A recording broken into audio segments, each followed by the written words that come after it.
எல்லாம் பறந்து போயிட்டு, அணில் வளர்த்தேன் எல்லாமே ஓடி போயிட்டு. ஆனா ஒரே ஒரு மரம் வச்சேன், போன ரெண்டும் திரும்பி வந்துட்டு. அது என்ன மரம் தெரியுமா? இந்த மகிழ மரம் தான். இந்த மகிழ மரத்தோட பெருமைகளை நான் இன்னைக்கு சொல்றேன்.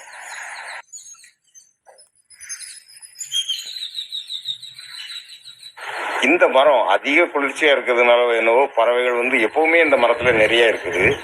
இன்னைக்கு கூட 3 மயில் இந்த மரத்துல இருந்து எங்களை பார்த்தோட நாங்க பக்கத்துல போனோட அது பறந்து போயிட்டு.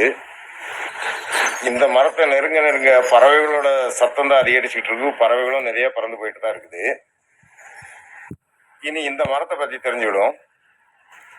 இது இந்த காம்பவுண்டுக்கு வெளியே தான் நிற்குது. நான் காம்பவுண்ட் உள்ளதான் இருக்கேன். ஏன்னா இந்த மரம் ஃபுல்லா கவர் ஆனதுக்காண்டி தான் நான் உள்ள இருக்கேன். இந்த மரம் நான் ஒரு 10 வருஷத்துக்கு முன்னாடி பாண்டிச்சேரியில இருந்து அப்போல்லாம் இங்க நாங்க அந்த மரங்களை பாக்குறதே ரேரு. இது மகிழ மரம்னது கூட எனக்கு தெரியாது.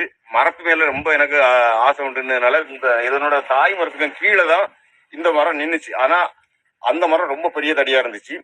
சரி, இது தடிக்க ஆகும்னு ஒரு இதுல நான் இந்த மரத்தை சின்ன கண்ணா இவ்வளவு குட்டியாண்டு தான் தூக்கிட்டு வந்தேன்.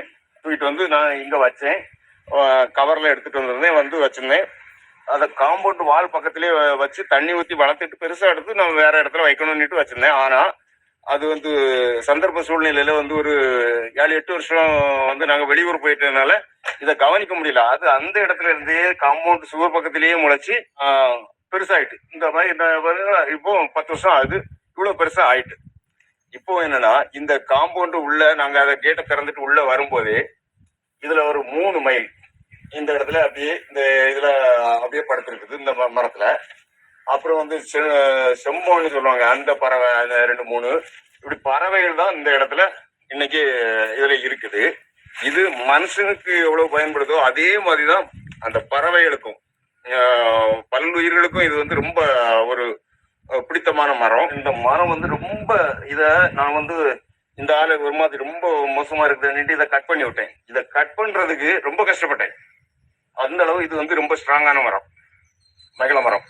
இதை நம்ம வீட்டு பக்கத்துல வளர்க்கலாமான்னு கேள்வி கேட்பாங்க. ஆனா வீட்டு பக்கத்துலயும் வளர்க்கலாம், ஒன்றும் செய்யாது. வீட்டுக்கும் நல்ல சேஃபா தான் இருக்கும். இந்த பூவோட வாசம் தெய்வீக வாசம். இந்த பூ இதுல உள்ள அந்த பூ தெய்வீக வாசமா இருக்கும். பாத்துருங்க, அந்த பூ காஞ்சி இருந்தாலும் அதுல அந்த காஞ்ச பூக்கும் வாசம் வரும். மற்ற பூ எல்லாம் காஞ்சிட்டுனா வாசம் வராது. ஆனா மகிழம் பூ மட்டும்தான் காஞ்சாலும் வாசம் வரும். இந்த பூ சின்னதா தான் இருக்கும். இதை க்ளோஸ்அப்ல காட்டுறேன், பார்த்துடுங்க. மூக்குத்தி மாதிரி இருக்கு பாத்தீங்களா, அந்த இது ஃப்ரெஷ் பூ. நான் இந்த பூ க்ளோஸ்அப்ல காட்டுறதுக்காண்டி நான் இந்த குச்சி ஒடிச்சிருக்கேன். இதெல்லாம் மொட்டு கொத்து கொத்தா தான் பூக்கும். அந்த வாசத்தை பாத்தீங்கன்னாலே அவ்வளவு தெய்வீக ஸ்மெல். அதாவது ஒரு கோயில் கருவறைக்குள்ள நம்ம இருக்கும்போது எப்படி ஒரு வாசம் வருமோ அந்த மாதிரி வாசம். ரொம்ப ஒரு தெய்வீக சக்தி உள்ள மரம் தான் இது. இது எல்லாமே ஹெர்பல் தான், மூலிகைக்கு பயன்படுது. நம்ம சித்தாவிலையும் எல்லாத்துக்குமே இது இருக்குது. இதுக்கு உள்ள பயன்கள் எல்லாமே இருக்குது. இந்த பூ இருக்குல்ல, இந்த பூவை ஃப்ரெஷ் பூனாலும் சரி, ஃப்ரெஷ் பூ எடுத்து நம்ம டீ போட்டுக்கலாம், தேநீர் போட்டுக்கலாம். தூக்கமின்மைக்கு பயங்கர மருந்து இது. தூக்கமின்மை இதை ஈவினிங் பிளாக் டீ தூள் போடக்கூடாது.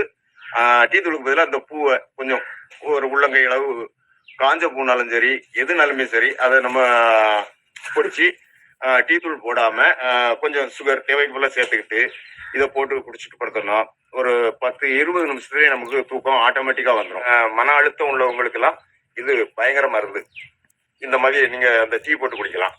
இனி இதனோட காய் இதுதான் மகிழம் பழம். பார்த்துடுங்க, இந்த பழத்துல கடிச்சிருக்கலாம். இந்த பகுதி இந்த உள்ளதை சாப்பிட்டோம்னா ஆழ்சத்து உள்ள பழம் மாதிரி தான் இருக்கும்.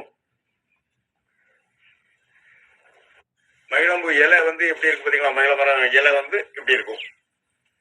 மயில்ல இதுல படுத்திருக்குன்னா காரணம் என்னன்னா அதோடக்கே நல்ல தூக்கம் வரும்னு நினைக்கிறேன். இந்த இடம் அதே மாதிரி நம்ம வீட்டு பக்கத்துல வச்சு இது பால்கனியில இருந்துச்சுன்னா நமக்கு ஏசியே வேண்டாங்க, அந்த அளவுக்கு கூலங்க. எனக்கு இதுல இருக்கும்போதே அப்படி ஒரு மைண்டு ரொம்ப ரெஃப்ரெஷ் ஆன மாதிரி இருக்கும். தூக்கம் அப்படியே நம்மள அறியாமலே தூக்கம் வந்துகிட்டு இருக்குது.